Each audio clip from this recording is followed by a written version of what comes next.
Cette histoire est extraite de Joie suprême de Chuang Tzu. Elle raconte l'histoire du vieux pêcheur qui apporte une leçon de sagesse à Confucius. D'ailleurs, il y a 8 vices en ce qui concerne les hommes et 4 abus en ce qui concerne les affaires. Il faut y prendre garde, dit le vieux pêcheur à Confucius. Faire ce qu'on n'a pas à faire, c'est le vice consistant à monopoliser. Offrir son conseil aux gens qui n'en ont cure, c'est se conduire en rhéteur. Qui va au-devant de l'intention des gens est un flatteur. Qui parle, sans choisir entre le vrai et le faux, est un flagorneur. Qui aime à souligner les défauts des gens est un dénigreur. Qui brouille les amis et divise les familles est un perturbateur. Qui loue et calomnie pour perdre autrui est un corrupteur. Qui, sans choisir entre le bien et le mal, s'accommode aux gens avec duplicité pour leur soutirer ce qu'ils désirent est un aventurier. Ces 8 vices peuvent égarer les autres à l'extérieur et portent préjudice intérieurement. À ceux qui s'en rendent coupables, de ceux-ci, un gentilhomme ne veut pas pour ami, et un prince éclairé ne veut pas pour ministre. Les 4 abus dans la conduite des affaires sont les suivants. Aimer à s'occuper des grandes affaires, profiter des situations anormales pour se faire un renom par succès, c'est ce qu'on appelle l'ambition. Chercher à accaparer les affaires en se prévalant de son savoir et en empiétant ainsi sur la tâche des autres, c'est ce qu'on appelle l'avidité. Voir ses fautes sans les corriger, entendre des remontrances et faire plus mal encore, c'est là être endurci. N'approuvez que ceux qui sont de votre avis et dénigrez ceux qui vous contredisent en dépit de leur qualité, c'est l'orgueil. Seul celui qui peut se défaire de ces 8 vices et éviter ces 4 abus est susceptible d'être enseigné. Soupirant d'émotion, Confucius s'inclina 2 fois, puis se releva en disant « 2 fois j'ai été chassé de mon pays de loups. J'ai eu l'interdiction de mettre les pieds dans la principauté de Wei. À la principauté de Song, on a coupé l'arbre sous lequel je m'étais assis. J'ai été assiégé entre Chen et Tsai. Quelle erreur ai-je donc commise pour subir ces 4 calomnies me concernant tout particulièrement ? Décidément, dit le vieux pêcheur, vous avez la tête dure. Changeant de visage, un homme avait peur de l'ombre de son corps et avait pris en horreur les traces de ses pas. Pour y échapper, il se mit à courir. Or, plus il fit de pas, plus il laissa de traces. Plus il courut vite, moins son ombre le quitta. S'imaginant qu'il allait encore trop lentement, il ne cessa de courir toujours plus vite, sans se reposer. À bout de force, il mourut. Il ne savait pas que pour supprimer son ombre, il lui aurait suffi de se mettre à l'ombre, et que pour arrêter ses traces, il lui aurait suffi de se tenir tranquille. Quel comble de sottise!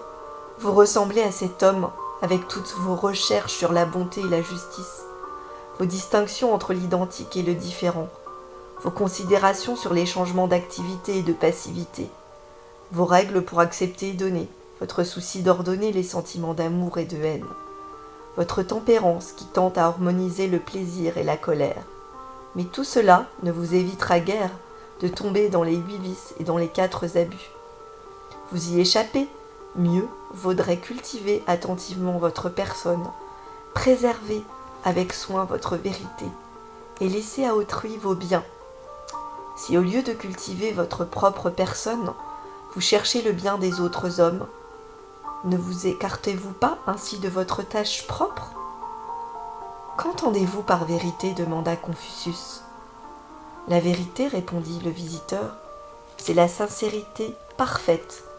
Quiconque n'est pas sincère ne peut agir sur autrui. Qui se lamente de force, sa tristesse n'apitoie personne. Qui a une colère forcée, son regard sévère n'en impose pas. L'amour forcé a beau sourire, il n'adoucit rien.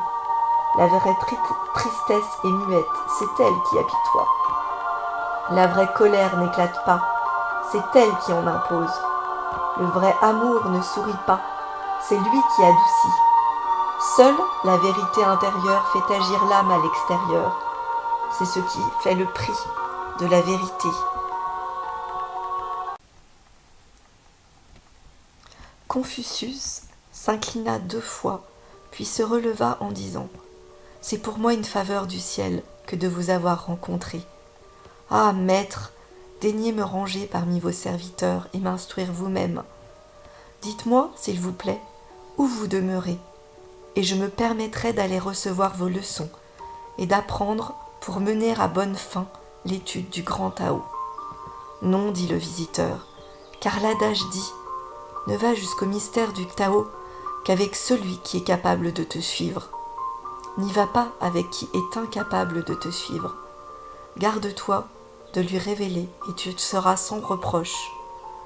Efforcez-vous bien, je vous quitte. » Cela dit, le visiteur donna un coup de gaffe et disparut le long des roseaux. Yan Yuan fit tourner le char. Tse-Lou présenta la cordelette. Mais Confucius ne tourna pas la tête. C'est seulement lorsque le sillage de la barque fut entièrement aplani et que le bruit de la gaffe ne parvint plus à son oreille qu'il osa prendre place sur le char. Tse-Lou, qui suivait à côté du char, lui demanda « Maître, voilà longtemps que je vous sers. Jamais je n'ai vu personne que vous ayez rencontré vous inspirer autant de crainte respectueuse. Reçu par le Fils du ciel de 10 000 chars et des seigneurs de 1000 chars, et traité par eux en égal à leur cour, vous avez toujours été dédaigneux et hautain.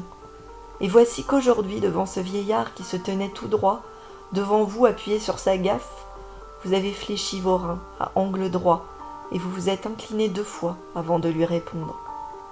Ces quelques témoignages de vénération n'avaient-ils pas quelque chose d'excessif ? Tous vos disciples en sont surpris.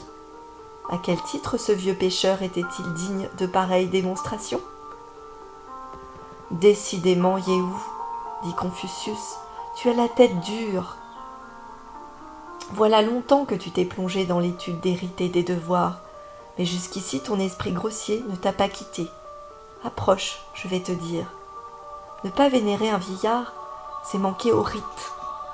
Ne pas honorer le sage, c'est ignorer l'idéal de l'humanité.